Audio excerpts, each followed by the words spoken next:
Good evening, welcome to the officer. जसं मी काल तुमच्याशी बोलत असताना तुम्हाला सांगितलं होतं की मराठी विषयाचं एक वेगळंच महत्व आपल्याला या कंबाईनच्या परीक्षेमध्ये पाहायला मिळतं. ओके, आणि खास करून मुख्य परीक्षेच्या दृष्टिकोनातून आपण विचार करतोय. सो या मुख्य परीक्षेच्या जर आपण विचार केला तर मराठी हा विषय जो आहे तो खूपच महत्वाचा आणि गेम चेंजिंग असा सब्जेक्ट आहे. मराठी असो इंग्रजी असो. आता मी ते तुलनात्मक पण काही गोष्टी तुम्हाला सांगणार आहे, जेणेकरून काही लोकांना इंग्रजी विषय म्हणला की थोडस भीती वाटते का नाही वाटते? Yes or no? जर तुलनात्मक जर आपण विचार केला मराठी की इंग्रजी आणि मराठी व्याकरण आणि इंग्रजी व्याकरण या दोघांचाही विचार जर केला आपण तर काय वाटतं, कोणता अधिक तुम्हाला इझी, सोपा, साधा, सिंपल, सरळ, माझ्या आवडीचा असा कुठला विषय वाटतो तुम्हाला? मराठी माझ्याकडे, त्यामुळे टेन्शन नका घेऊ. आणि ज्यांना असं वाटतं, आता काही आपले जे असे आहेत की ज्यांना काय बोलू आणि काय सांगू हा प्रश्न पडलाय, त्यांनी फक्त लक्ष द्या. विषय कुठलाही सोपा किंवा अवघड असं काहीच नाही. फक्त ते समजून घेण्याचं एक टॅक्ट आपल्याला जमली, एक पद्धती आपल्या लक्षात आली की तो विषय सहज, साधा, सिंपल होऊन जातो. एवढंच फक्त लक्षात ठेवायचं. फक्त एकच करायचं, म्हणजे या स्पर्धा परीक्षेमध्ये असो किंवा बाहेर कुठल्याही क्षेत्रामध्ये असो, ज्या गोष्टीची आपल्याला भीती वाटते त्या गोष्टीच्या जवळ जायचं. म्हणजे असं म्हणल्यानंतर तुम्ही म्हणाल सर लाईटची भीती वाटते, लाईटच्या जवळ जाऊ का? असं काही डेंजर काम करू नका. ओके, नाही तर तुम्ही म्हणाल परत हा तुम्ही सांगितलं होतं की मग गेलो मी, आगीची भीती वाटते ना आगीच्या जवळ, असं नाही. पण ज्या विषयात, म्हणजे हा वेगळं थोडंसं फील्ड आहे. आता विषयाची भीती वाटते तर त्या विषयाला असं नाही की नको समजून निग्लेक्ट करायचं, तर त्याला आपलंसं करायचं, आपलंसं करण्याचा प्रयत्न करायचा. ओके, तो मग परत आपल्याला आपलंसं करतो आणि दोघांची एकदा गट्टी जमली, मैत्री झाली की मग सर्व गोष्टी काही आपसूक व्यवस्थित सुराने मार्गाला लागायला लागतात. Is that clear? ओके, चलो आता बघूया या मराठी विषयाचं महत्व काय आहे, काय आपल्याकडून चुका होतात, काय आपण केलं पाहिजे, काय न केलं पाहिजे, बरोबर.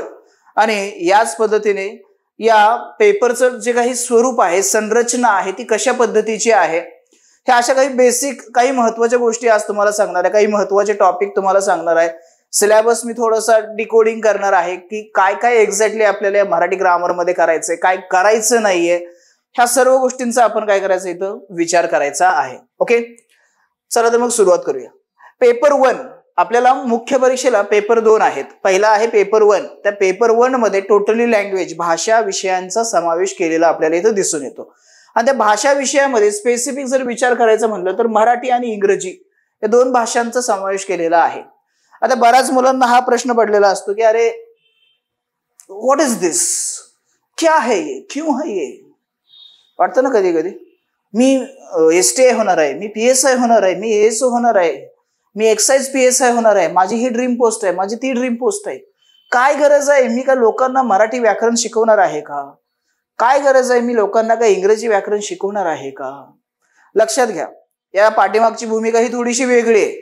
सर्वात प्रथम विचार करूया मराठी भाषेचा. मराठी ही आपली मातृभाषा आहे आणि मातृभाषेचं संपूर्ण ज्ञान आपल्याला असणं गरजेचं आहे. हा साधा, सोपा, बेसिक एक याचा फंडा आहे. ओके, हे क्लिअर झालं. त्यानंतर दुसरा महत्वाचा मुद्दा आहे की ज्या राज्याचे आपण रहिवासी आहोत त्या राज्याची राज्यभाषा ही मराठी भाषा आहे आणि या राज्यांमधलं जे काही सर्व काही शासकीय कामकाज चालतं ते शासकीय कामकाजामध्ये पहिलं प्राधान्य हे मराठी भाषेला असतं. त्यामुळं जी मराठी भाषा, ज्या मराठी भाषेमध्ये आपण हे काम करणार आहोत ती भाषा संपूर्णपणे आपल्याला लिहिता, वाचता, बोलता, समजून घेता येणं आवश्यक आहे. तुम्ही जर MPSC वरती, MPSC ची जी वेबसाईट आहे त्यावरती जर तुम्ही प्रोफाईल बनवला असेल, तुमचा अकाउंट बनवला असेल, त्या अकाउंटमध्ये अशी बरीच इन्फॉर्मेशन घेतलेली असते. त्यामध्ये एक कॉलम असा पण आहे की तुम्हाला मराठी भाषेचं ज्ञान आहे का, मग त्याखाली परत कॉलम असतात, तुम्हाला लिहिता येतं का, वाचता येतं का, बोलता येतं का. ओके, तसंच त्या संदर्भामध्ये परत इंग्रजी भाषेबद्दलही विचारलेलं आहे. इंग्रजी तुम्हाला लिहिता, वाचता, बोलता असं नाहीये, बोलता नाही आलं तरी हरकत नाहीये, पण ऍटलिस्ट तुमच्याकडे ते ज्ञान असणं आवश्यक आहे. कारण का, मराठी ही जरी आपली मातृभाषा असली तरी ही इंग्लिश ही काय आहे, ग्लोबल लँग्वेज आहे. म्हणजे जागतिकीकरणामध्ये महत्व प्राप्त झालेली एक ती भाषा आहे. या जागतिकीकरणामध्ये महत्वाचं स्थान, माध्यम असणारी ती एक भाषा आहे. त्यामुळं दोन्ही भाषा आपल्याला एक प्रशासकीय अधिकारी म्हणून अवगत असणं खूप गरजेचं आहे आणि त्या ज्ञानाची तपासणी करण्यासाठी आयोगाने या 2 स्पेशल विषयांचा काय केलेला आहे किंवा भाषा विषयांचा इथं समावेश केलेला आहे. एवढंच सांगतो. डिटेलमध्ये आणखीन खूप काही गोष्टी आहेत, मराठीबद्दल असो किंवा इंग्रजीबद्दल असो, त्या आपण जसं जसं आपले सेशन स्टार्ट होतील, लेक्चर सुरू होतील, त्यामध्ये आपण त्या पद्धतीने ती माहिती घेत जाऊया. सो इथं पहिला प्रश्न जो काही आपल्या मनामध्ये असतं ना की अरे हे काय, भाषा शिकून करायचंय काय आपल्याला, तर ह्या गोष्टी करायच्या आहेत. वेगळं असं काही करायचं नाहीये. असं नाही की गुन्हेगार पकडला आणि गुन्हेगाराला तुम्ही विचारता सांग विभक्ती किती आहेत, असं काही नाहीये. ओके, सो असं होत पण नाहीये. नाहीतर तुम्हाला असं वाटेल की असं काही असतं का बाबा, विभक्ती किती आहेत सांगा, नाही सांगता आलं तर मग तुझ्यावरती हे कलम लावतो, असं होत नाही. सो त्याचा इथं अर्थार्थी काही संबंध नाहीये. Is that clear? आता हा पेपर 1 मध्ये 2 भाषा आहेत हे तर लक्षात आलं. आता आणखीन इथं सांगतो, काही लोकांना कन्फ्युजन असेल तर त्यांनी लक्षात घ्यावं. एकूणच पेपर 1 जो असतो तो 200 मार्कासाठी असतो, 200 गुणांसाठी असतो. ओके, त्यामध्ये मराठी विषयासाठी किंवा मराठी भाषेसाठी हे 50 प्रश्न असतात. किती असतात? 50 प्रश्न. आणि अशाच पद्धतीने इंग्रजी या विषयासाठी 50 प्रश्न असतात. 50 प्रश्न हे असतात. 50-50 दोघांना इक्वली काय केलेलं आहे, डिवाइड केलेलं आहे. यापूर्वी काय व्हायचं तर यापूर्वी 50 प्रश्न हे मराठी भाषेवरती किंवा मराठी व्याकरणाशी संबंधित असायचे, 30 प्रश्न हे इंग्रजीशी संबंधित असायचे आणि 20 प्रश्नांमध्ये इतर जे काही घटक होते त्या घटकांचा समावेश केलेला असायचा. परंतु नवीन बदललेल्या पॅटर्न प्रमाणे काय झालेलं आहे, या पॅटर्न मध्ये पेपर 1 मध्ये इंग्रजी भाषेचं काय केलेलं आहे, वेटेज हे थोडंसं वाढवलेलं आहे. मराठीचे ते तुल्यबळ अगदी बरोबर असं केलेलं आपल्याला इथं दिसून येतं. सो पुढे जाऊया. आता सुरुवात करतोय मराठीसाठी. थोडंसं बी केअरफुली पहिला नजर टाकूया. मी जसं काल सांगितलं होतं, सुरुवात करत आहात तर सुरुवात करते वेळी तुमचं पहिलं काम काय असलं पाहिजे तर तो म्हणजे आयोगाचा अभ्यासक्रम अभ्यासणे. आयोगाने जो काही आपल्याला अभ्यासक्रम दिलेला आहे त्या अभ्यासक्रमाचा इथं काय करायचं आहे, आपल्याला विचार करायचा आहे. सो तो अभ्यासक्रम आपण अभ्यासायचा आहे. तुम्हाला इथं स्क्रीनवरती तो अभ्यासक्रम दिसतोय. दोन्ही विषयांचा इथे घेतलेला आहे, मराठी आणि इंग्रजी या दोन्हींचा घेतलेला आहे. मराठीचा जर अभ्यासक्रम तुम्ही पाहिला तर तुम्हाला काय लक्षात येतं, फक्त 1.5 ओळीमध्ये अभ्यासक्रम संपवलेला आहे. 100 गुणाचा जो काही पेपर आहे आणि त्याचा सिलेबस अभ्यासक्रम किती आहे, फक्त 1.5 ओळ. काय सांगितलंय, सर्वसामान्य शब्दसंग्रह, वाक्य रचना, व्याकरण, म्हणी व वाक्प्रचार यांचा अर्थ आणि उपयोग, तसेच उतार्यावरील प्रश्नांची उत्तरे. आता एवढंच आहे का? नाही, आणखीन खूप काही आहे. त्यालाच आपण डिकोड करणं असं म्हणतो. म्हणजे काय, सिलेबसला विच्छेद करायचं, त्याचं विश्लेषण करायचं आहे आपल्याला, काय काय आहे. ओके, चला तर मग पुढच्या स्टेपकडे जाऊया. आता सर्वात महत्वाचा मुद्दा तो म्हणजे प्रश्नपत्रिकेची संरचना. आता आपण काय पाहिलं, आयोगाचा सिलेबस पाहिला. काय सांगितलेलं आहे, साधं सिंपल सांगितलंय. वाक्यरचना विचारलेली आहे, मराठी भाषेमध्ये असणारा जो काही शब्दसंग्रह आहे तो माहिती असणं गरजेचं आहे, व्याकरण आहे, त्यानंतर उतार्यावरील प्रश्न आहेत. असे काही मोजके 2-3 अशा टॉपिकचा तिथं काय केलेला आहे, उल्लेख केलेला आपल्याला दिसून येतो. पण तेवढंच आहे का? नाहीये, याच्याही पेक्षा वेगळं काहीतरी आहे. एक सर्वसामान्यपणे ओबडधोबड जे म्हणतो ना आपण, की ठोकळमानाने म्हणतो ना आपण सहज बोलत असताना, त्या ठोकळमानाने ओबडधोबडपणे जर आपण विचार केला की या मराठीच्या प्रश्नपत्रिकेचं स्वरूप कसं असतं तर ते या प्रकारे असतं. एकूण किती प्रश्न येणार आहेत तर 50 प्रश्न. प्रश्न संख्या किती आहे? 50 आहे. आता विभाजन बघा मी कसं करतोय. यामध्ये ना 3 भाग येतात मुख्य. त्यामध्ये पहिला सर्वात महत्वाचा भाग आहे तो म्हणजे व्याकरणाचा. व्याकरणानंतर दुसरा एक महत्वाचा भाग येतो तो म्हणजे शब्दसंग्रहाचा.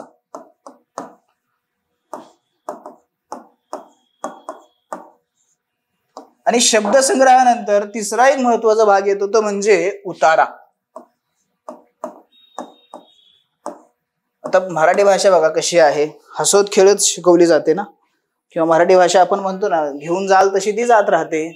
उतारा घ्यायचा आहे का तुम्हाला तर तसा उतारा नाहीये. उतारा म्हणजे इन द सेन्स की आपल्याला काय करायचं आहे, तर इथं विचार करायचा आहे तो म्हणजे आपल्या पॅसेजचा. या 3 टाईपमध्ये प्रश्न विचारले जातात. आता या प्रश्नावर, या घटकांवरती किती प्रश्न येतात ते समजून घ्या. उतार्याचा जर आपण विचार केला तर इथं 5 प्रश्न फिक्स आहेत. 5च प्रश्न येणार, एकही कमी नाही, एकही जास्त नाही. 5 प्रश्न त्याला असतील. आता शब्दसंग्रहाचा जर विचार केला तर शब्दसंग्रहावरती सामान्यपणे सर्वसाधारण म्हणतोय मी, तर इथं 15 प्रश्न येतात. किती येतात? 15 प्रश्न. आणि व्याकरणाचा जर आपण विचार केला तर व्याकरणावरती हे 30 प्रश्न असतात. आता बऱ्याच लोकांना असं वाटतं की शब्दसंग्रह म्हणजे वेगळं काही नाहीये, याचाच तो भाग आहे. यस, तुम्ही जो विचार करताय तो अगदी बरोबर आहे. हा याचाच असणारा भाग आहे, व्याकरणाचाच असणारा तो एक भाग आहे शब्दसंग्रहाचा. ओके, पण तरीही आपण एक ढोबळमानाने असं वेगळं करतोय. आता तुम्ही हे स्क्रीनशॉट काढून ठेवाल, मागचे काही क्वेश्चन पेपर बघाल, त्यानंतर इतर काही आणखीन नवीन येणारे पेपर बघाल. तुम्ही म्हणाल की नाही यावेळी असं झालं होतं, त्याच्यानंतर तसं झालं होतं, म्हणजे कधी एवढे प्रश्न आले, कधी तेवढे प्रश्न आले. एक लक्षात घ्या, हे मी ऍव्हरेज सांगतोय. कधी कधी असंही होतं व्याकरणावरती 35 प्रश्न येतात, व्याकरणावरती 35 प्रश्न पण येतात. याच्यावरती कधी कधी 10 होतात, 10 प्रश्नही येतात. कधी इकडं 32 होतात, तर इथं कधी 13 होतात. म्हणजे हे चेंज होत राहतं. पण एक सरासरी म्हणतो ना, ढोबळमानानं आपण काय म्हणतो, सरासरी म्हणतो. तर या पद्धतीने काय असतं, या प्रश्नपत्रिकेची रचना असते की व्याकरण घटक, प्युअर व्याकरण असणारा जो पार्ट आहे तो, त्यानंतर जो काही आपला इतर घटक आहे शब्दसंग्रहाचा तो. पण याला कुणीही हात लावत नाही, हे इथं आपल्याला इथूनच करायचं आहे. ओके, हे क्लिअर. ह्या अशा पद्धतीने काय होतं, तर प्रश्न आलेले आपल्याला पाहायला मिळतात. मार्क्स कुठेही जाऊ द्यायचं नाही. आता आपण काय काय शिकणार आहोत, कशा पद्धतीने अभ्यास करणार आहोत तेही सांगेल. सिलेबस कसा असतो, काय काय यामध्ये ऍड केलेलं आहे, काय काय गोष्टी करायच्या नाहीत, काय काय करायचं हे पण तुम्हाला मी इथं सांगणार आहे. ओके, एक सर्वसाधारण असणार हे याचं काय आहे, स्वरूप आहे. ठीक आहे, आता पुढे जाऊया. आता आपल्याला अभ्यासक्रम पाहायचा आहे. काय अभ्यासायचंय, काय अभ्यासाचं नाहीये तेही लक्षात घेऊया. पण तत्पूर्वी आणखीन एक गोष्ट तुम्हाला सांगायची. तसा सिलेबस खूप वास्ट वाटतो, पण एका फ्रेमवर्क मध्ये बसवलेला आहे. म्हणजे एवढा सिलेबस आहे जो मी आज तुम्हाला आता सिलेबस सांगणार आहे, याच्या बाहेर कुठंही प्रश्न जात नाहीये. म्हणजे जो म्हणतो ना आपण आउट ऑफ सिलेबस वगैरे, असं काही घडत नाहीये. आलं लक्षात? आणि जे काल मी स्टेटमेंट केलं होतं ते स्टेटमेंट मी परत तुमच्या समोर परत करतो की मी इथं तुम्हाला गॅरंटी देतो की 50 पैकी 47 प्रश्न मी तुमचे बरोबर आणणार. आलं लक्षात? त्यामध्ये 1-2 प्रश्न आपल्या सिली मिस्टेक वगैरे अशा काही गोष्टी असतात, किंवा उतारा जो आहे त्याच्यावरती कधी कधी थोडासा गोंधळ होऊ शकतो. आता पहिला सांगतो उतारा कुठून करायचा आणि कशा पद्धतीने करायचा. तो भाग वेगळाच आहे आणि तो सर्वात शेवटीच करायचा, पण इथं पहिला सांगतो कारण का, नंतर मग ते सिलेबस डिकोड करायला लागल्यानंतर आपण विसरून जाऊ ते. सो आपल्याला जी उताराची तयारी करायची आहे, त्या उताराच्या तयारीसाठी महत्वाचं असतं आपली ग्रास्पिंग पॉवर. म्हणजे जे आपण वाचतोय ते वाचणं प्लस समजून घेणं, वाचणं समजून घेणं, त्यामध्ये कुठल्या मुद्द्यांवरती चर्चा केलेली आहे, कुठल्या मुद्द्याविषयी, कुठल्या विषयांविषयी माहिती आलेली आहे ती लक्षात ठेवणं. आलं लक्षात? आणि हे सर्व करून मग त्याखाली जे काही प्रश्न येतात ते प्रश्न वाचून त्याच्या खाली जे काही ऑप्शन आहेत ते ऑप्शन व्यवस्थित समजून घेऊन ते उत्तर द्यावं लागतं. हे तुम्हाला एक गोष्ट लक्षात आली असेल, म्हणून मी सांगतोय उतारे सर्वात शेवटी करायचे. का बरं शेवटी करायचे? आपण अभ्यास करतोय, तीच अभ्यासाची पद्धत तुमची काय होते, त्यामध्ये इम्प्रूव्हमेंट होत जाते. तुम्ही अधिक लक्ष एक काय म्हणतो आपण, एकाग्र चित्ताने असं वाचायला शिकता, अभ्यास करायला शिकता. काही खचाखळगे जे आहेत, काही आपले ड्रॉबॅक आहेत, हे आपण सुधारत जातो. आणि ह्याच गोष्टी या उतार्यासाठी महत्वाच्या असतात. यापेक्षा वेगळं असं काही नाहीये. जर कुणाला वाटत असेल की सर नाही स्पेशली मला उतारेच पाहिजे, हे करायचं आहे, तर मग तुम्हाला मी 2 सोर्स देतो.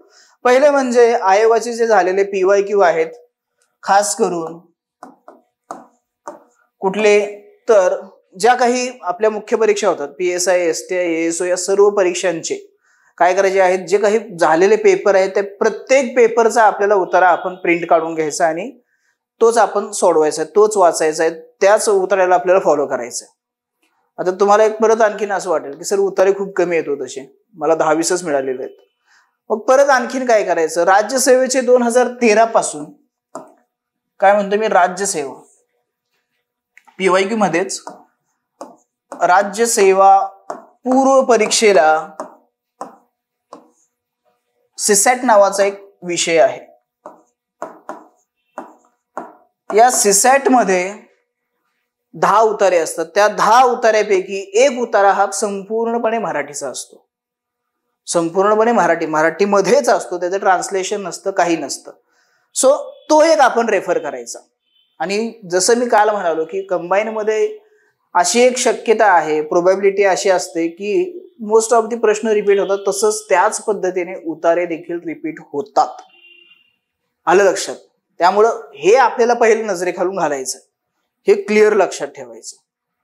ओके, हे आपल्याला क्लिअर लक्षात ठेवायचं आहे. हा झाला उतार्याचा प्रश्न. आता पुढे जाऊया मराठीच्या आपल्या सिलेबसकडे, व्याकरणाकडे. आता शब्दसंग्रह स्पेशल करायचा की याच्यापेक्षा आणखीन काही वेगळ्या पद्धतीने आपल्याला करता येतो का, तोही लक्षात घेण्यासारखा भाग आहे. तुम्हाला एक रेफरन्स बुक सांगतो, या रेफरन्स बुक शिवाय तुम्ही दुसरं कुठलंही रेफरन्स बुक घ्यायचं नाही, त्यालाच हात लावायचा. ते रेफरन्स बुक म्हणजे आपले जे काही मोरा वाळंबे यांचं एक पुस्तक आहे मराठी व्याकरणाचं, ते पुस्तक फक्त तुम्ही रेफर करायचे. आणि आपल्या ज्या काही क्लास नोट्स असतील आणि PPTs असतील, मी तर म्हणतो ना नोट्सपेक्षाही पुस्तकापेक्षाही ज्या आपल्या PPTs आहेत ना, या एवढ्या परिपूर्ण आहेत की खूप. आपण इथं काय करतो माहितीये का, ज्या आहेत तशा PPT पण तुम्हाला दिल्या जातात आणि व्हाईट बोर्ड मध्ये कन्वर्ट करून, म्हणजे इथं आपण उदाहरणं घेतलेली असतात, ती उदाहरणं काय करायची, आपण सॉल्व्ह करायची. काही उदाहरणं ऑलरेडी सॉल्व्ह केलेली असतात, काही उदाहरणं मी तुम्हाला सॉल्व्ह करून देतो. आणि जे मी तिथं लिहितोय, ज्या गोष्टी मी तिथं मेन्शन करतोय, या आहे तशा तुम्हाला तुमच्या जवळ येतात, तुम्ही त्या तिथं आहे तशा वाचू शकता. म्हणजेच काय, जे आपण शिकलोय, जी आपण उदाहरणं सोडवलेली आहेत, ज्या प्रश्नाची आपण उत्तरं दिलेली आहेत, ते सर्व काही म्हणजे आपले प्रॅक्टिस MCQs असतील किंवा PYQ असतील किंवा जे काही त्याचे नियम आहेत ते नियम असतील, ह्या सर्व गोष्टी काय होणार आहेत, या ऍज इट इज या व्हाईट बोर्ड मध्ये कन्वर्ट होऊन तुमच्यापर्यंत पोहोचणार आहेत. सो फापट पसारा करायचा नाही. जसं मी काल सांगितलं, मोजके ऑथेंटिक सोर्सेसच फक्त काय करायचे आहेत, यूज करायचे आहेत आपल्याला, त्याच्यापेक्षा वेगळं असं काही घ्यायचं नाही. जसं मी आता सांगितलं, एकच पुस्तक बास, विषय तिथंच बंद. त्या पुस्तकाशिवाय दुसरं पुस्तक घ्यायचंही नाही, कुठल्या नोट्स नको, कुठलं काहीच नको, काहीच नको. कारण ते पुस्तक आणि आपल्या क्लासचे इथले जे काही नोट्स असतील ते आणि आपले व्हाईट बोर्ड आणि ह्या गोष्टी, या व्यतिरिक्त काही करायचं नाही. आता मी एक एक टॉपिक तुम्हाला सांगेन, त्या टॉपिकवरती कुठल्या टॉपिकला महत्व जास्त आहे तेही सांगेन. ओके, सो थोडंसं लक्ष द्या व्यवस्थित की काय काय करायचं आहे आणि कुठल्या टॉपिक कशा पद्धतीने इंटरलिंक झालेले असतात, त्यामुळे ते टॉपिक आपल्याला पहिला समजणं गरजेचं आहेच. ओके, ते गरजेचं आहेच हे लक्षात घ्या की असं नाही करायचं की हा टॉपिक नाही समजला किंवा हा टॉपिक आपण स्किप केला, डिरेक्टली आपण व्याकरणाकडे गेलो, अशा गोष्टी करायच्या, बंधात पडायचं नाही, भानगडीत पडायचं नाही. हे क्लिअर? आता अभ्यासक्रमाचा जर विचार केला तर डिरेक्टली तिथं तर काही मिळतच नाहीये. मग याला डायरेक्शन कोण देतं की हेच करणं गरजेचं आहे, अशाच पद्धतीने करायचं, तर याला डायरेक्शन देतं ते म्हणजे PYQ. ते PYQs आपल्याला सांगतात की हे घटक तुम्हाला अभ्यासावे लागतील. आलं लक्षात? आणि हे महत्वाचं काय आहे तर इथं ना, म्हणजे जसं मी काल सांगितलं होतं की सिली मिस्टेक असेल किंवा इथं मार्क जाणं म्हणजे आपलं मूर्खपण आहे, हे लक्षात घ्या. इथं मार्क जाऊच द्यायचं नाही आपल्याला या मराठी विषयामध्ये, म्हणजे कुठल्याही विषयामध्ये पण खास करून मराठीमध्ये. कारण मराठीमध्ये मार्क जाणं म्हणजे आपण आपल्या ध्येयापासून एक एक पाऊल पाठीमागे जाणं, असं त्याचा अर्थ होतो. म्हणजे एवढं महत्व या मराठी विषयाला आहे. त्यामुळं म्हणून खास स्पेशली याच्यावरती फोकस का केला तर याचं महत्व हे अनन्यसाधारण आहे.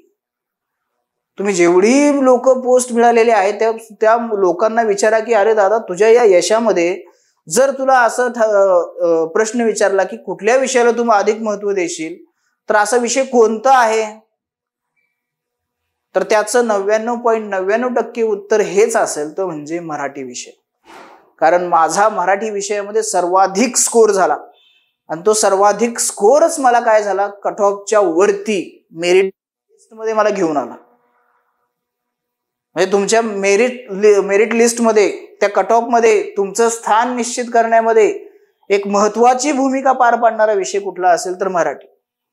सो त्या मराठीचं महत्व हे अनन्यसाधारण आहे, त्याला तुम्ही डावलू शकत नाही. हा, तुम्ही जर एक्सपर्ट असाल इंग्लिशमध्ये जसं मराठीमध्ये पैकीच्या पैकी मार्क मिळू शकतो, तर तिकडं मिळत असतील, हा तुम्ही एक वेळेस म्हणू शकता की नाही मी थोडंफार येतं थोडंसं लूज पडलो तरी हरकत नाही, कारण माझं इंग्लिश प्लस पॉईंट आहे. पण ते आपल्यासोबत होतं असं नाही. अपवादात्मक परिस्थितीमध्ये काहीच असे विद्यार्थी असतात की ज्यांचं इंग्लिश हा देखील प्लस पॉईंट असतो. पण मला आजपर्यंत असं कोणी भेटलेलं नाहीये. बऱ्याच मी आता मुलांना भेटलो, बरेच विद्यार्थी माझे शिकून गेले, त्यामध्ये असे काही विद्यार्थी होते की जे इंग्लिश मिडियम मध्ये ज्यांचं पूर्ण स्कूल कॉलेज सर्व काही झालेलं आहे, तरी ते इंग्लिशमध्ये वीक होते. म्हणजे असं गृहीत धरू शकत नाही आपण. आलं लक्षात? सो याचं एक वेगळंच महत्व आपल्याला पाहायला मिळतं. आता सुरुवात मराठी विषयाला कुठून होते, तर ती होते मराठी भाषेच्या इतिहासापासून. आणि इतिहास माहिती असणं गरजेचं आहेच. यामध्ये काय अभ्यासणार आपण, तर भाषेची उत्पत्ती अभ्यासायची आहे. मराठी भाषेची लिपी कुठली आहे. आता लक्षात घ्या काय होतं माहितीये का, आपल्याला देवनागरी माहितीये. आता बऱ्याच लोकांना माहिती नसेल. आता माहिती नाही म्हणून आपल्याला काही कमीपणा आहे किंवा आपल्याला नाही अरे मला माहिती नाही मी कसं परीक्षा देऊ, असं काही नाही. इथं आपण शिकण्यासाठी चालू. ओके, आता आणखीन एक मी नाव सांगणार आहे, तुम्ही ऐकलं असेल ते कधीतरी पण कुठेतरी विसरून गेला असाल. देवनागरी पण म्हणतात, त्यासोबतच बाळबोध पण म्हणतात. काय म्हणतात? बाळबोध लिपी पण म्हणतात. आता मराठी शिकत असताना एक लक्षात ठेवायचं, शब्दांची फोड करायची, त्या शब्दांकडे त्या भाषेकडे बघण्याचा दृष्टिकोन पूर्णपणे बदलून द्यायचा, तरच ती मराठी आपल्याला एवढी परफेक्ट जमते की परत वेगळं काही करायची गरज भासत नाही. जसं मी सांगतोय तसं बाळबोध का म्हणलं जातं तिला, त्याच्या पाठीमागचं कारण काय, अगदी लहान बाळालाही समजण्यासारखी लिपी होती म्हणून तिला काय म्हणलं जातं, बाळबोध लिपी म्हणलं जातं. हे त्याचं स्पष्टीकरण आहे. किती साधं सिंपल आहे ना. म्हणजे फक्त काही शब्दाची फोड करा, शिका, बघा काय दिसतं, कसं काय आहे. ओके, तर ती बाळबोध म्हणून देखील ओळखली जाते, देवनागरी पण म्हणून ओळखली जाते. मग ही लिपी कशी आली, कशा पद्धतीने, एवढीच लिपी आहे का, आणखीन काही आहे का, मग ही पण माहिती आपल्याला असणं गरजेचं आहे. त्यानंतर महत्वाचा टॉपिक, सर्वात महत्वाचा, वर्णमाला. साधं सिंपल आहे हो, तुम्हाला माहितीये. वर्णमाला प्लस संधी हे दोन टॉपिक ना एकमेकांशी कनेक्ट आहेत. तुम्हाला मी सांगितलं होतं, मी जी गॅरंटी देतोय ना ती गॅरंटी ही अशी कुठेतरी लपलेली असते.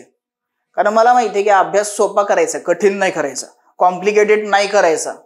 त्याला जेवढं साधं सिंपल रूप देता येईल, जेवढं साधं सिंपल करता येईल तेवढं करण्याचा प्रयत्न करायचा. आणि ते कसं करायचं, हे असं. वर्णमाला परफेक्ट पाहिजे म्हणजे पाहिजेच. वर्णमाला परफेक्ट झाली की तुम्हाला संधी ऑटोमॅटिक क्लिक होते, ऑटोमॅटिक समजायला लागते, ऑटोमॅटिक जमतं. संधीमध्ये बरीच मुलं मी अशी पाहिली की संधी सर अक्षरशः शब्द पाठ करतात. पण एक लक्षात घ्या, संधी समजायचा असेल तर वर्णमाला परफेक्ट पाठ पाहिजे. पाठ पाहिजे तर संधी ऑटोमॅटिक समजायला लागतो. आणि काही संधीमध्ये अपवादात्मक असे नियम आहेत की जे नियम आपल्याला काय करायचे आहेत तर लक्षात ठेवायचे. त्याच्यासाठी पण वेगळ्या ट्रिक आहे. पण इथं काय सांगितलं की हे इंटरलिंक आहे. आणि या दोन टॉपिक वरती सरासरी मी म्हणतोय 4 ते 5 प्रश्न हमखास असतात म्हणजे असतातच. घ्या, म्हणजे एवढे महत्वाचे आहेत हे. 4 ते 5 प्रश्न असतात म्हणजे असतातच. वर्णमाला काय आहे, बाराखडी ज्याला आपण म्हणतो ती बाराखडी पाठ करायचीच. सर कसं वाटेल हो, माझ्या बहिणीचा, माझ्या भावाचा मुलगा आता 1ली ला 2री ला आहे, तो सर डायरेक्ट एबीसीडी वाचतोय, चांगलं फडाफडा बोलतोय, आणि मी त्याच्यासमोर बाराखडी पाठ करत बसू का? आ ई ऊ असं करत बसू का मी? कर, का कर? मार्क्स मिळणार आहेत ना, कर मार्क्स पाहिजे ना, मग खरच केरणं गरजेचं आहेच. लाजायचं नाही, बिनधास नाडायचं. लाजला की संपला. पाठच पाहिजे, क ख ग ग य य पाठच पाहिजे. आलं लक्षात? महत्वाचं आहे ते.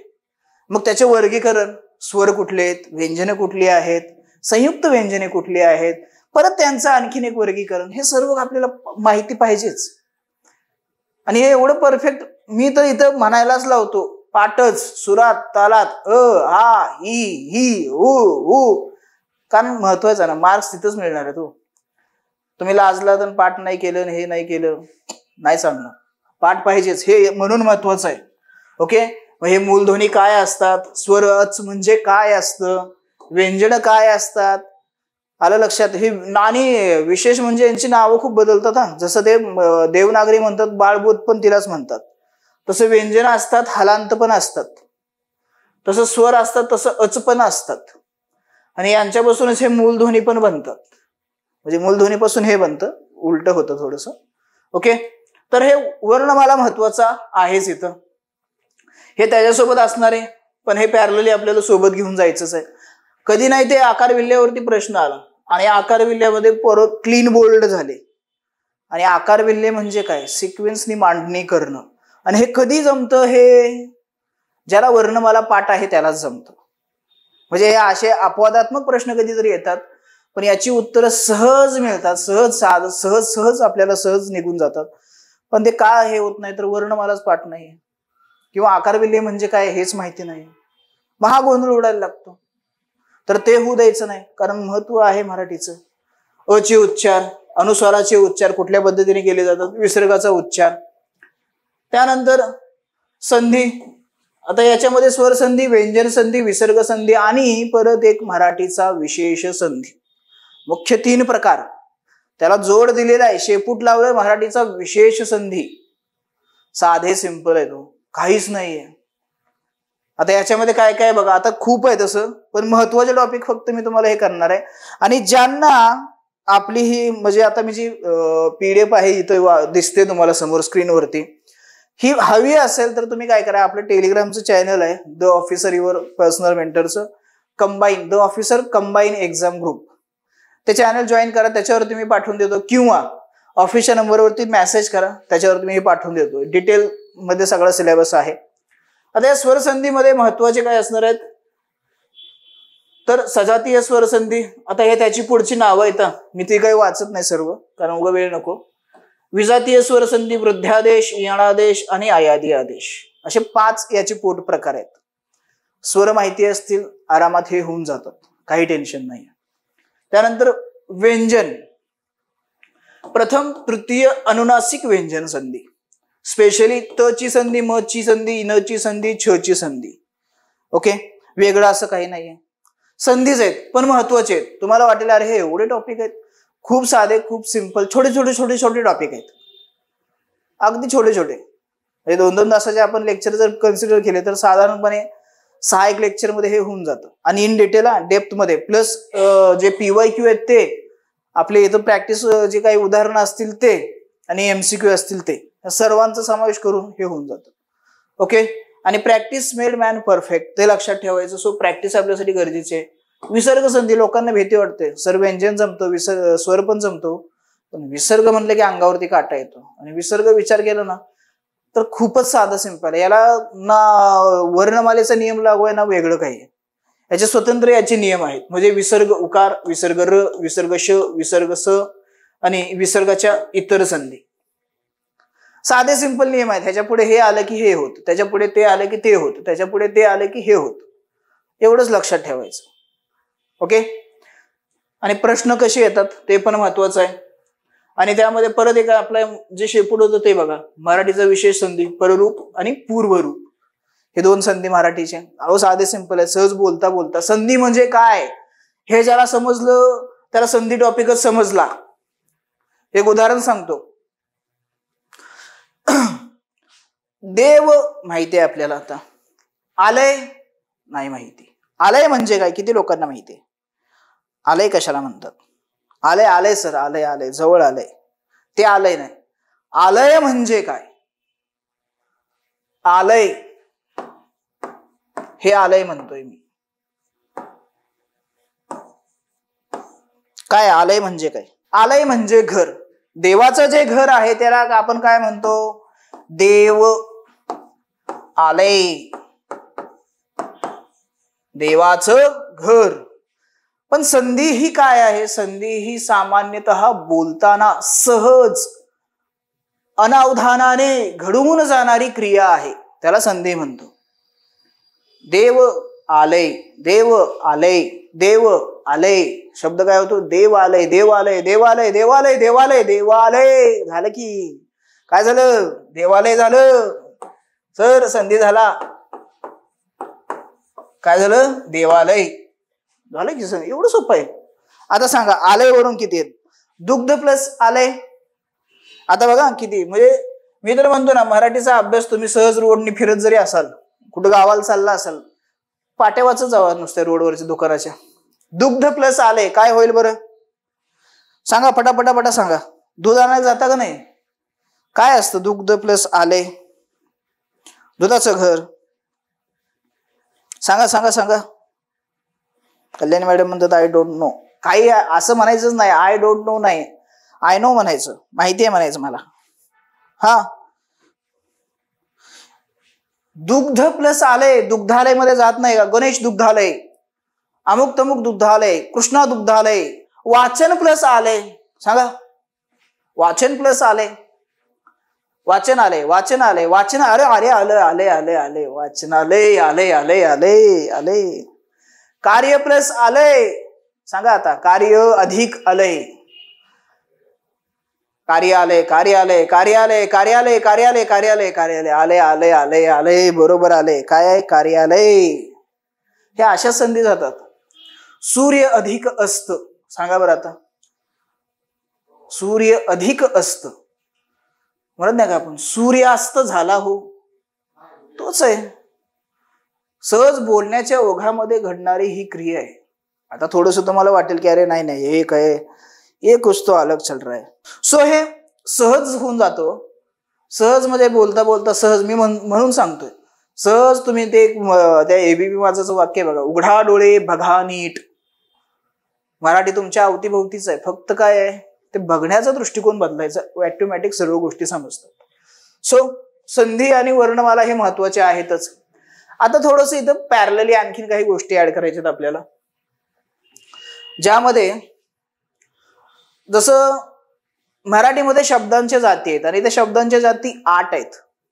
त्याच पद्धतीने आता बघा इंग्लिश अभ्यास कसा सोपा करायचा असतो, त्याच पद्धतीने इंग्लिशमध्ये किंवा इंग्रजी व्याकरणामध्ये, ग्रामरमध्ये पार्ट ऑफ द स्पीच आहेत. तिथंही ते 8च आहेत, इथंही ते 8च आहेत. तिथंही सेम आहे, इथंही सेम आहे. इथं नाम आहे, तिथं नाऊन आहे. इथं सर्वनाम आहे, तिथं प्रोनाऊन आहे ना. आपल्याकडे क्रियापद आहे, तिकडे वर्ब आहे की नाही? सेमच आहे. पॅरलली पॅरलली गोष्टी जशा इथं शोधताय तशा तिथं शोधा. सर भाषा वेगळी, रचना वेगळी, पण गाभा एक आहे हे लक्षात घ्या, विसरू नका. अभ्यास कसा सोपा करायचा ते सांगतोय. गाभा एकच आहे. इथं नाऊन आहे, राम आंबा खातो, राम इटिंग मँगो. असंच का काय होतं? हा, सो राम इथंही राम तिथंही, मायकल इथंही मायकल तिथंही. नाऊन नाऊनच राहील. नाऊन नावा व्यतिरिक्त वेगळं काम करणार नाही. इथं लक्षात. सो पॅरलली मॅच करा, शोधायला शिका. कसं ते शोधायचं, कसं ओळखायचं. मग मराठीसाठी जो नियम लागू कराल तो तिथंच. फक्त अपवाद सोडून द्यायच्या. नाहीतर तुम्ही म्हणाल सर तुम्ही सांगितलं होतं म्हणून मी असं केलं आणि माझं नुकसान झालं, मार्क्स गेले. पण मी काय सांगतोय, अपवाद ही मराठी भाषा. एक वाक्य नेहमी लक्षात ठेवायचं. मराठीमध्ये नियमापेक्षा, काय म्हणतोय, नियमापेक्षा अपवाद जास्त आहेत. अपवाद जास्त आहेत आणि प्रश्न या अपवादावरतीच आहेत. पण अपवाद एवढे साधे सिंपल आहेत की ते सहज लक्षात राहतात. कारण ज्याला नियम माहिती आहेत त्या नियमामध्ये असणारे अपवाद ही त्याला माहिती असतात. आलं लक्षात? पण तुलनात्मक म्हणजे तुलनात्मक असं नाही तुम्ही मला म्हणाल की सर ठीक आहे आज नाम शिकवलं ना, उद्या नाऊन पण शिकवा की. मी तसं नाही करणार, पण एक सांगतोय तुम्हाला. जस्ट एक तुमचं ओझं कमी करण्याचा माझा प्रयत्न चाललेला आहे की अभ्यासाला सोपं कसं करायचं ते सांगण्याचा मी प्रयत्न करतोय. सो त्याच पद्धतीने काय होतं, हे सायमल्टेनियसली ह्या गोष्टी घडत राहतात, हे चालत राहतं, हेही लक्षात घ्या. त्यानंतर येतं नाम. आता नामामध्ये बघा, लक्षात घ्या काय असतं महत्वाचं. विशेष नाम आहे, सामान्य नाम आहे, भाववाचक नाम आहे. ओके. पण इथं प्रश्न कुठे येतात, हे नियम समजून घ्यायचे, शिकून घ्यायचे. आता इथे मेन्शन नाही केलेलं, पण ते सांगतो आता. नामाचे इतर कार्य करणारे जे शब्द आहेत, काय आहे, नामाचे कार्य करणारे जे इतर शब्द आहेत किंवा शब्दाच्या जाती आहेत, शब्द आहेत किंवा हे, यावरती काय असतात तर प्रश्न येतात. अव्यय नामाचं कार्य करतोय. आलं लक्षात. हे अशा टाईप मध्येच होत जातं. इथं प्रश्न पाहायला मिळतात आपल्याला. मग हे खरं महत्वाचं आहे. पण हे महत्वाचं आहे हो, मग सर हे शिकवा. नाही, डायरेक्ट तुम्ही 5व्या पायरीवरती उडी मारता का, वर जाता का, असं डायरेक्ट खाली 4 पायऱ्या सोडायच्या आणि डायरेक्ट काय होईल, पॅन्ट फाटून जाईल ना. तसं करायचं नाही. म्हणून बेसिक क्लिअर, मग ऍडव्हान्स मध्ये घुसायचं. Basic to advance. लिंग विचार माहिती आहे का? हो माहिती आहे ना. काय असतं, तो, ती, ते, बास एवढंच. याच्यापेक्षा वेगळं काहीच नाहीये. बरोबर ना. पण ते महत्वाचं आहे. ओळखता आलं पाहिजे की एक्झॅक्टली काय आहे, याचे नियम काय आहेत तेही माहिती पाहिजे. आणि प्रश्न काय येतात लक्षात घ्या. प्रश्न याच्यावरती नाही येणार, घोडाचे विरुद्ध लिंगी काय शब्द येईल, घोडी. साधं आहे ना सर. तसं नाही. स्टेटमेंट मध्ये प्रश्न येईल, आकारांत पुल्लिंगी नामाचे स्त्रीलिंगी रूप डॅश डॅश मध्ये होईल. सांगा. आता तर उदाहरण दिलं होतं ना. आकारांत. सर हे खूप कॉम्प्लिकेटेड होतंय सर, असं नाही करायचं. कॉम्प्लिकेटेड नाहीये, फक्त बघण्याचा दृष्टिकोन बदला. आकारांत. कारा अंत म्हणजे काय, शब्दाच्या शेवटी शब्दाचा शेवट कसा झालेला आहे तो पाहायचा. घोडा, डा डा आला. ओके. तर त्या आकारांत पुल्लिंगी नामाचं स्त्रीलिंगी रूप कसं होईल, घोडी. इकारांत होईल. हे नियम आपल्याला अभ्यासायचे. काय सर लिंग विचार तर असं मी सांगतो ना सर, यात काय विशेष वेगळं आहे. ते माहिती आहे, ते माहिती असायला पण पाहिजे, पण त्याच्या बाकीचे ज्या गोष्टी आहेत ते पण माहिती असायला पाहिजे. आलं लक्षात. म्हणजे हे महत्वाचं आहे, नाहीतर याला महत्व द्यायचं नाही असं नाहीये. हे मध्येच काही टॉपिक येतात. वचन विचार सेम जसं मी आता लिंग विचाराबद्दल सांगितलं त्याच पद्धतीने आहे. एकारांत नामाचे किंवा एकारांत याचे अनेक वचनी रूप कशा पद्धतीने होतं. पेन, पेना, लेखणी, लेखण्या. बरोबर ना.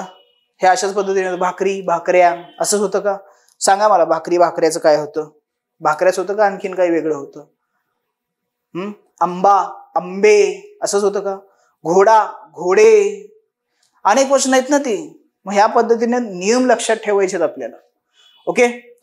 वचन म्हणजे ते, नाहीतर तुम्ही वचन म्हणजे दिल्या घेतल्या वचनाची शपथ आहे तुला, विसरू नको रे माझ्या फुला. असं नाही करायचं.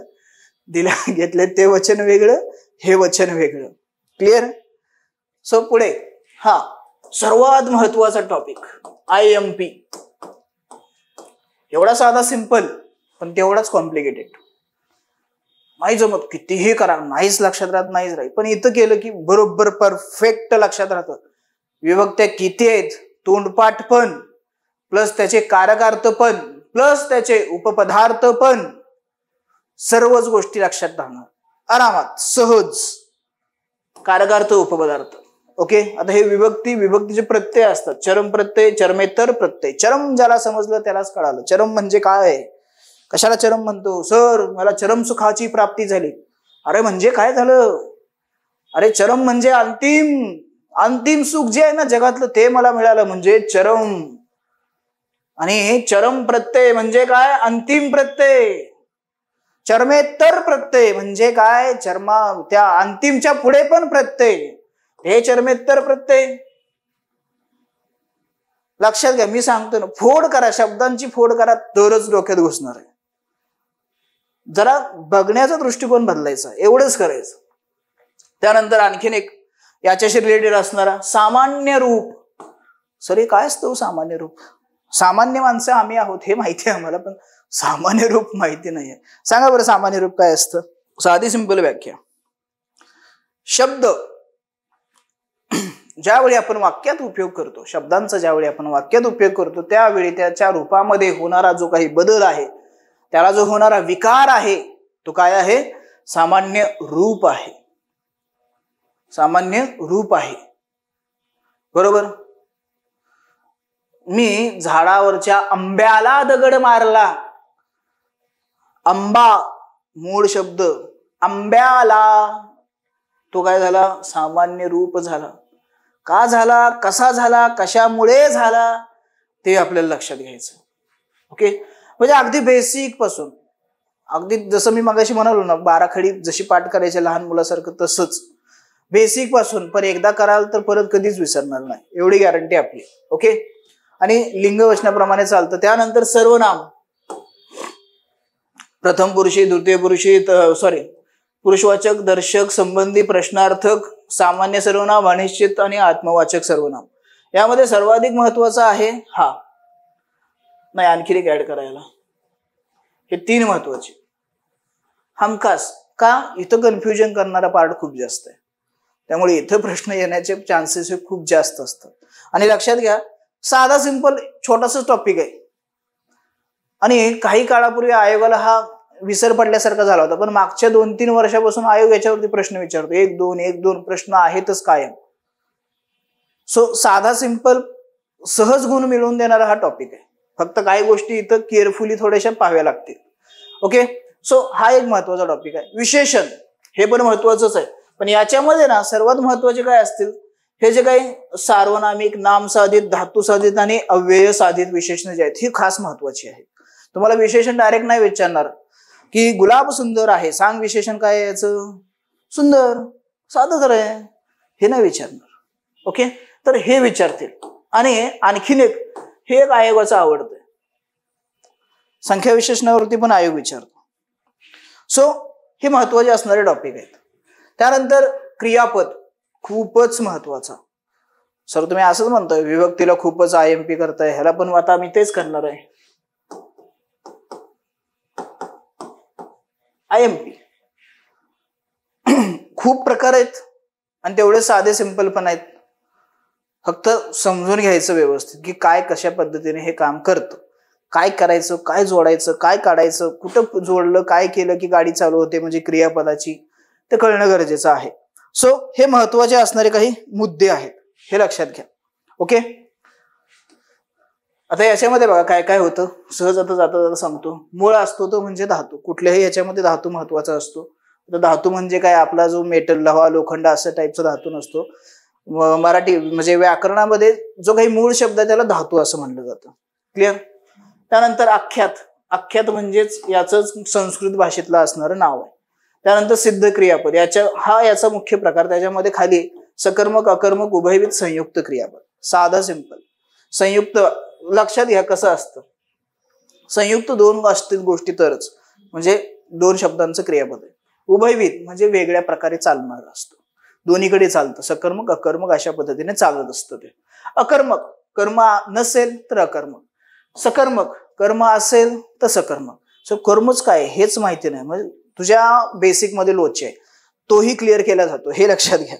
तुम्ही म्हणाल सर अहो आम्हाला काहीच माहिती नाही, तुम्ही आता डायरेक्ट आम्हाला हे करताय. एक ओळख पण असणं गरजेचं असतं ना. डिरेक्टली जाऊन तुम्ही आता समजा सिलेबस डाउनलोड केला, तिथं पाहिलं काही दिसत नाही, 1.5 ओळीचा सिलेबस दिसतोय. बाकी विषयांचे सर आम्ही स्टेट बोर्ड मध्ये पुस्तकं तर वाचून घेतो, पण ऍटलिस्ट हे काही वेगळंच दिसतंय सगळं. सो त्यासाठी ह्या गोष्टी थोडं थोडं मी तुम्हाला एक्सप्लेन करतोय. कुठले महत्वाचे टॉपिक आहेत ते सांगण्याचा एक प्रयत्न आहे. याचाच एक प्रकार आहे साधित मध्ये. साधित, शक्य, प्रयोजक, नाम साधित, विशेषण साधित, अव्यय साधित. हा एक महत्वाचा इथं असणारा याचा पार्ट आहे. याच्यामध्ये क्रियापत्र महत्वाचं आहे, पण त्याच्यामध्ये खास महत्वाचं आहे हे, तेही लक्षात घ्या. ओके. त्यानंतर इतर क्रियापद. आता इतर पण खूप महत्वाचे आहेत सर, ते पण हे पण एक लक्षात घ्या. टोटल टॉपिकच महत्वाचं आहे आणि याच्यावरतीच बऱ्या गोष्टी अवलंबून आहेत. एक विभक्ती, दुसरं क्रियापद, याच्यावरतीच खूप काही गोष्टी अवलंबून आहेत. जर ह्या टॉपिक मध्ये आपण मार खाल्ला तर अख्ख्या व्याकरणचा आपला गोंधळ उडणार आहे, हे लक्षात घ्या. सो जे महत्वाचे जे टॉपिक आहेत ना ते परफेक्टच पाहिजे. आलं लक्षात? म्हणून सांगतोय महत्वाचं आहेच हे. याच्यामध्ये काय होतं बघा, भावकर्तुक. भावकर्तुक तुमच्या भावना आहेत ना जाग्या, भावना कशाबद्दल बोलते, ह्या भावना तोच क्रियापदाचा प्रकार आहे हा भावकर्तुक. म्हणजे तुमचा भाव जो आहे मनात येणारा तोच तिथं कर्ता असणार आहे. अशाच प्रकारचं काय असतं, हे क्रियापद असतं. करण रूप, अकरण रूप, याला काय जोडलं आपण, उपसर्ग जोडला. अर्थ बदलतो. करण आहे आता अकरण झाला, होकारार्थी नकारार्थी या त्याचा अर्थ आहे. क्रियापदाचे काळ, आता क्रियापद फक्त आपल्याला क्रियापदच सांगतो असं नाहीये, तर तो काळ पण सांगतो. वर्तमान, भूत, भविष्य. मी अभ्यासाला सुरुवात करणार आहे, कुठला काळ असेल, किंवा मी अभ्यास करेन. ठीक आहे, जास्त कॉम्प्लिकेटेड नको. मी अभ्यास करेन, सांगा कुठला काळ आहे. मी अभ्यास केला, भविष्यकाळ. Okay, very good.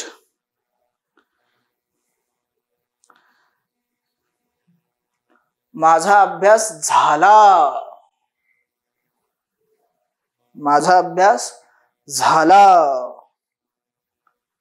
मी अभ्यास करतो, करत आहे. सांगा वर्तमान काळ. ओके, फक्त 3च आहेत का? नाही, 3 चोक 12 आहेत. सर गणित शिकवत आहे का? नाही हो, याचे 4 परत 4 प्रकार आहेत, याचे 4 याचे 4, किती झाले? 4 रक्कम 12. साधे सिंपल आहेत, ट्रिक आहेत. एक चार्ट बघायचा, कुठलाही काळ आणा समोर, लगेच उत्तर येणार. ओके, पण यालाही काही अपवाद आहेत, ते अपवादाला विसरायचं नाही. एक लक्षात घ्या, मराठी भाषेमध्ये नियमापेक्षा अपवाद जास्त आहेत, तरीही मराठी भाषा सोपी आहे, तरीही मराठी व्याकरण सोपं आहे, तरीही तिथं पैकीच्या पैकी मार्क मिळतात. हे कायम लक्षात ठेवायचं. ओके, त्यानंतर क्रियापदाचे अर्थ पण असतात बरं का. स्वार्थ असतो, काहीच कळत नाही, फक्त स्वार्थी वाक्य तेवढं दिसतं. आज्ञार्थ असतो, विध्यर्थ असतो, संकेतार्थ असतो. साधं सिंपल आहे हो, काहीच नाही. मी आता सांगितलं तुम्हाला लगेच कळून जाईल. काय सांगू का? संकेतार्थ, जर पाऊस पडला तर मी गावी जाणार नाही. जर तर संकेत आहे ना, हे असं झालं तर तसं मी करणार नाही. विद्यार्थ, विद्यार्थ्यांनी अभ्यास करावा. वेगवेगळे परत यामध्ये इच्छा आहेत, तुमच्या भावना आहेत यामध्ये. आणि आज्ञार्थ, आज्ञा, विद्यार्थ्यांनो अभ्यास करा, आज्ञा. साधं सिंपल आहे. ओके, प्रश्न असतो त्यावरती पण लक्षात घ्या. त्यानंतर येतं क्रिया विशेषण, आणि याचा आणि त्याचा संबंध आहे. जसा विशेषणाचा नामासोबत संबंध आहे, ही जोडी आहे, हे काळू बाळू. तसे हे काय आहेत, आता काळू बाळू आणि दुसरी कुठली जोडी असते फेमस, आणखीन एखादी अशी जोडी सांगा. काळू बाळू घेरे. नाम आणि विशेषण या दोघांचा संबंध आहे. विशेषण फक्त नामासाठीच येतं, जर ते वेगळं आलं तर ते वेगळं कार्य करतं. ओके, आता ते बरंच काही काही छोटे छोटे छोटे नियम आहेत. आता सगळं इथं करून म्हणलं की नाही होणार ते. पण हे क्रिया विशेषण, याचा कोणाशी संबंध आहे, तर याचा क्रियापदाशी संबंध आहे. याचा आणि क्रियापदाचं खूप चांगलं जमतं. एक मोदी तर दुसरा अमित शहा आहे. जाऊ द्या, काळू बाळू गेले दुसरी जोडी. एक मोदी तर दुसरे अमित शहा आहेत. हे आलं लक्षात? त्या पद्धतीने हे काम करतात. म्हणजे क्रियापदाबद्दल जी काही विशेष माहिती असेल ते ह्या क्रिया विशेषण सांगत असतो. सो याचंही एक वेगळंच महत्व आहे. हा टॉपिक महत्वाचा आहे, नाही असं नाहीये, याचीही गरज आपल्याला भासणारच आहे. ओके, याच्यामध्ये बघा क्रिया विशेषण, अव्यय आणि क्रिया विशेषण. हे जसं शब्दांच्या 8 जाती आहेत ना, शब्दांच्या जाती 8 आहेत, त्याच पद्धतीने काय आहे, त्याच्यामध्ये 2 गट केलेले आहेत. एक असतो अव्यय आणि एक असतो सव्यय. अव्यय म्हणजे ज्याच्यामध्ये बदल होत नाही, सव्यय म्हणजे ज्याच्यामध्ये बदल होतो, किंवा त्यालाच आपण शुद्ध भाषेत काय म्हणतो, विकारी, अविकारी. विकारी म्हणजे विकार होतो, अविकारी म्हणजे विकार होत नाही, अशा टाईपमध्ये. आलं लक्षात? तर मग याच्यामध्ये परत तेच कन्फ्युजन आहे. याला अव्यय म्हणून ठेवलेलं आहे, पण याच्यामध्ये एक असा प्रकार आहे की ज्यामध्ये काय होतं, तर विकार होत असताना आपल्याला दिसून येतो. सो या कारणामुळे याच्यामध्ये थोडंसं कन्फ्युजन वाढतं, म्हणून हा महत्वाचा आहे. मग ते कसं कन्फ्युजन दूर करायचं ते पण आपल्याला पाहायचं, पण हे टॉपिक करायचं आहे व्यवस्थित. परत याचे प्रकार आहेत अर्थमूलक, क्रियाविशेषण, स्वरूपमूलक. ओके. त्यानंतर याच्यामध्ये बघा शब्दयोगी अव्यय म्हणून एक टॉपिक आहे जो शब्दाला जोडून येतो. या शब्दयोगी अव्ययांचे प्रकार काय असतील तर बरेच आहेत. ओके, ते इथे घेतलेलं नाहीये. त्यानंतर आणखीन एक महत्वाचा टॉपिक, याचं एक वेगळंच महत्व आहे. का महत्व आहे? कारण जे काही वाक्याचे प्रकार आहेत ते वाक्याचे प्रकार संपूर्णपणे अवलंबून आहेत ते याच्यावरती, आणि हा टॉपिक व्यवस्थित समजलाच पाहिजे. IMP म्हणतो कारण वाक्याच्या प्रकारावरती नाही म्हणलं तरी 1, 2, 3 प्रश्न तरी हमखास असतात म्हणजे असतात, आणि त्याचं उत्तर जर तुम्हाला सहजरित्या हवं असेल, काढायचं असेल, तर तुम्हाला हे माहिती असणं गरजेचं आहे. उभयान वै अव्यय. याचे प्रकार बघा, एक आहे प्रधानत्व सूचक आणि दुसरं गौणत्व. प्रधानत्व मध्ये 4 आहेत, समुच्चय, विकल्प, न्यूनत्व आणि परिणामबोधक. त्यानंतर गौणत्व मध्ये स्वरूप, कारण, उद्देश आणि संकेत बोधक. संकेत नाही ते संकेत बोधक. साधं सिंपल आहे, नावावरूनच तुमच्या लक्षात येईल काय तिथं सांगितलेलं आहे, काय सांगण्याचा प्रयत्न केलेला आहे. ओके, पण हा टॉपिक महत्वाचा आहे. आणि शेवटी केवळ प्रयोगी अव्यय.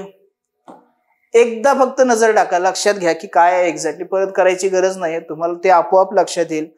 मी जशी आता भावना व्यक्त करतो तुम्ही लगेच त्याचा प्रकार पण सांगून टाकाल.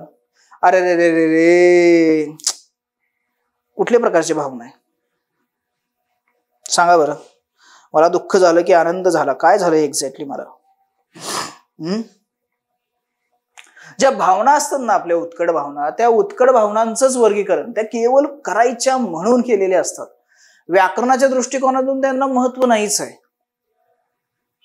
आपल्या व्यावहारिक जीवनामध्ये त्याचं महत्व आहे, पण तरीही ते काहीतरी शब्द आहेत, शब्द वाक्याच्या सुरुवातीला येतात, त्यांनाही महत्व आहे.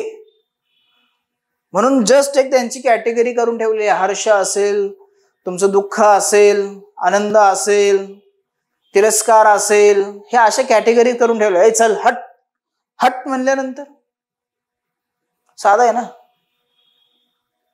आपण एखाद्या जास्त आपल्यासोबत कोणतरी गप्पा म्हणजे आपली मस्करी टिंगल करत असेल किंवा हे करत असेल तर आपण काय म्हणतो, हट, किंवा सहज आपल्या बोलीभाषेत हाडकी म्हणणार आपण, हड हड बनतो ना, ते तिरस्कार आहे ना तुमचा तो, बरोबर.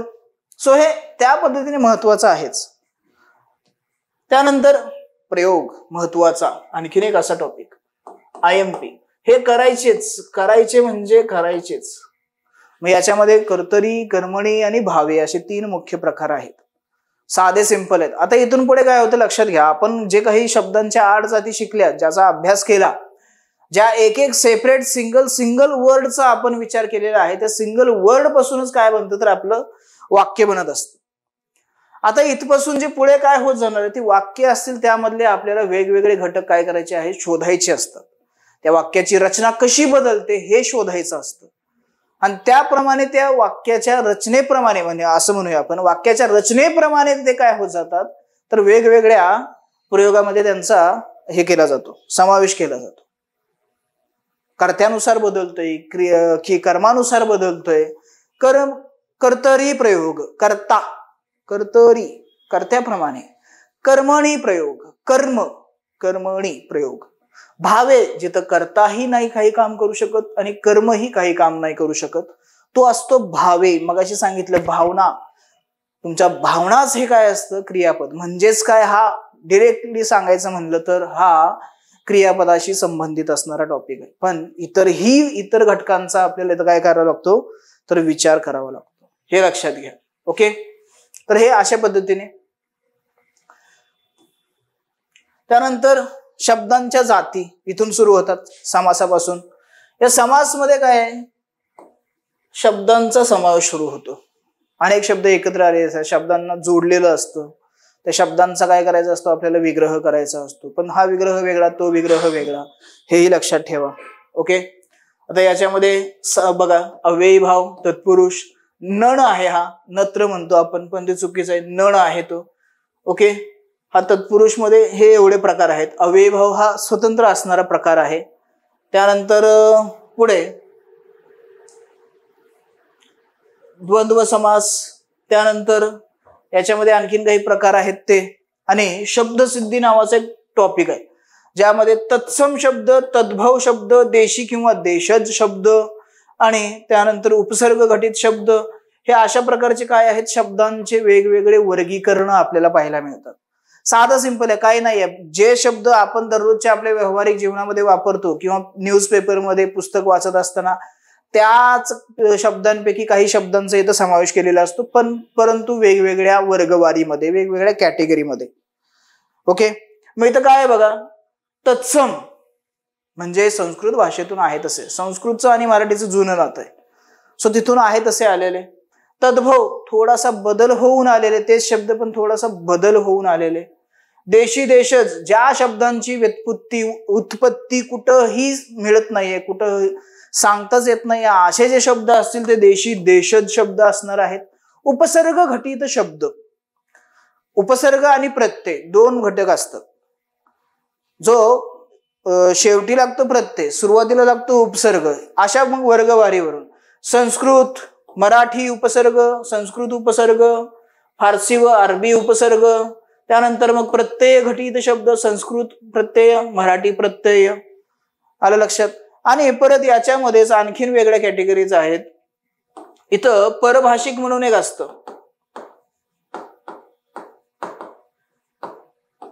आणि या परभाषिक मध्ये आपल्या भारतीय भाषा आहेत, कन्नड आहे, तमिळ आहे, तेलुगू आहे, बरोबर.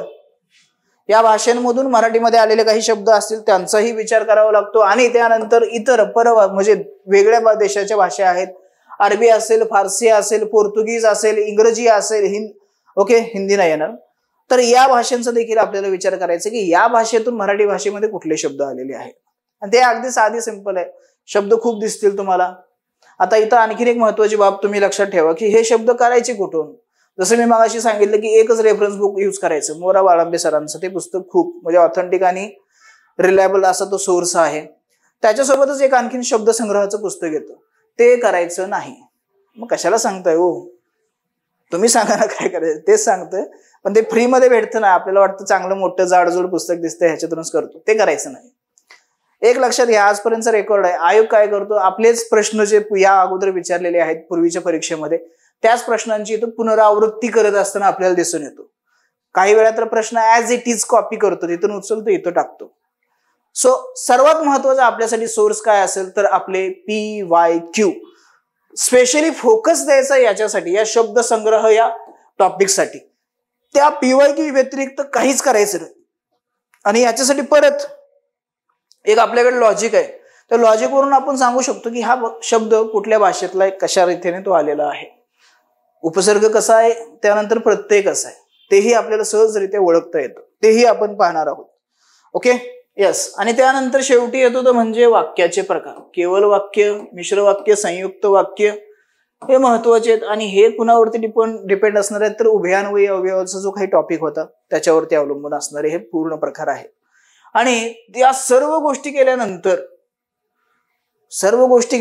इथं काय करायचं तर वाक्य पृथक्करण करायचं. वाक्य पृथक्करण म्हणजे काय तर लक्षात घ्या मित्रांनो, वाक्य पृथक्करण म्हणजे काय असतं तर ज्या काही गोष्टी आपण अभ्यासल्या, ज्या काही गोष्टी आतापर्यंत शिकल्या, त्या गोष्टी सेपरेट करायच्या आणि त्याच्यामध्ये त्या कॅटेगरीजमध्ये नेऊन ठेवायच्या. एवढं साधं सिंपल असणार हे आहे. आणि हे टॉपिक देखील IMP आहेत, याच्यावरती प्रश्न असतात. आणि हा देखील IMP आहे, याच्यावरती पण प्रश्न असतात. या वाक्य पृथक्करणावरती नाही म्हणलं तरी 1-2 प्रश्न सहज आलेले आपल्याला पाहायला मिळतात, 1 किंवा 2. याच्यावरती 2-3 प्रश्न सहज आलेले आपल्याला पाहायला मिळतात. म्हणजे असे 2-3 करत गेलं झालं ना 30. आणि जे काही मध्ये कमी महत्वाचे घटक आहेत, जे तर मी IMP नाही म्हणून सांगितलेलं, पण ते आपण घटक करायचे आहेत. जसं मी मध्ये सांगत आलो की नाही, ह्यावरती प्रश्न आलेला, या घटकांवरती प्रश्न येतोच किंवा कधी कधी येऊही शकतो. काही असेही घटक आहेत की ज्यांच्यावरती प्रश्न नाही आहेत, पण इतर घटक समजून घेण्यासाठी ते काय करतात, एक सपोर्टिव्ह म्हणून काम करताना किंवा रोल पार पाडताना आपल्याला दिसून येतात. सो त्या मुद्द्याने, त्या अनुषंगाने पण तो काय आहे, महत्वाचा असा एक घटक आहे.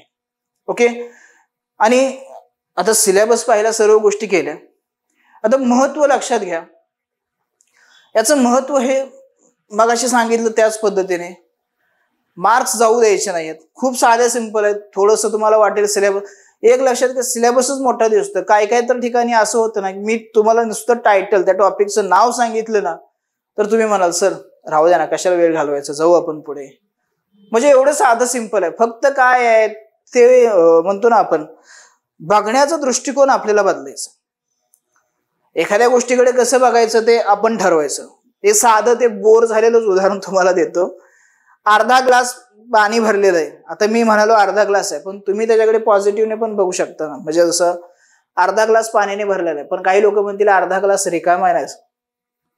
मग त्या पद्धतीप्रमाणे आपल्या बघण्याचा दृष्टिकोन देखील आपल्याला बदलायचा आहे. पॉझिटिव्ह वेने जायचं, पॉझिटिव्ह थिंकिंगने जायचं. मराठीमध्ये मार्क्स जाऊ द्यायचे नाहीत. याच पद्धतीने इंग्लिशमध्येही मार्क्स जाऊ द्यायचे नाही. असं नाही की फक्त मराठी स्ट्रॉंग करायचं, इंग्रजी करायचं नाही का, इंग्रजीही करायचं. आणि एक लक्षात घ्या मित्रांनो, कुठेही एक्सक्यूज देण्याचा प्रयत्न करायचा नाही. रिस्क घ्यायची नाही, अजिबात रिस्क घ्यायची नाही. 100% जर तुम्हाला सक्सेस हवा असेल तर रिस्क नावाचा फॅक्टर ठेवायचाच नाही आपल्याला. 100% तुम्हाला मग यश मिळणार म्हणजे मिळणार, पण कधी सर्व गोष्टी व्यवस्थित केल्या तर. ओके, नाहीतर असं नाही करायचं प्लस पॉईंटच करत जातो. जे मायनस आहेत, जे निगेटिव्ह पॉईंट आहेत आपले, ते निगेटिव्हच राहून जात आहेत. अशा गोष्टी करायच्या नाहीत, तरच मग हे होऊ शकतं. पण जे प्लस आहेत त्यांना प्लसच ठेवायचं. नाहीतर काय होतं, प्लस पॉईंट अरे नाही ते जमतं, त्याच्याकडे काही नाही केलं तरी चालेल असं म्हणून दुर्लक्षही करायचं नाही. आणि जे निगेटिव्ह आहेत त्याच्यावरतीच खूप काम करतोय असंही करायचं नाही. म्हणजे सर्वांना तेवढंच काय करायचं, इक्वली महत्व देण्याचा प्रयत्न करायचा. हा, थोडंसं ज्याच्यावरती वीक आहोत त्यावरती फोकस करा, पण याचा अर्थ असा नाही की जे प्लस आहे त्याला निग्लेक्टच करा. तर याच्यावरती लक्ष द्या, त्याच्यावरतीही काम करा, पॅरलली जाण्याचा प्रयत्न करा, सर्व गोष्टी सोबत घेऊन जाण्याचा प्रयत्न करा. यश तुमचंच आहे आणि बेस्ट देण्याचा प्रयत्न करा. आता रिपीट नाही करणार त्या गोष्टी, तुम्हाला माहिती आहेत ऑलरेडी, तुम्ही समजून घेतलेले आहेत. ओके, काही शंका असतील, प्रश्न असतील तर विचारू शकता. चला तर मग थांबूया. Jai Hind, Jai Maharashtra. The officer your personal mentor चॅनलच्या नवनवीन अपडेटसाठी चॅनलला लाईक, सबस्क्राईब आणि शेअर करा. थँक्यू.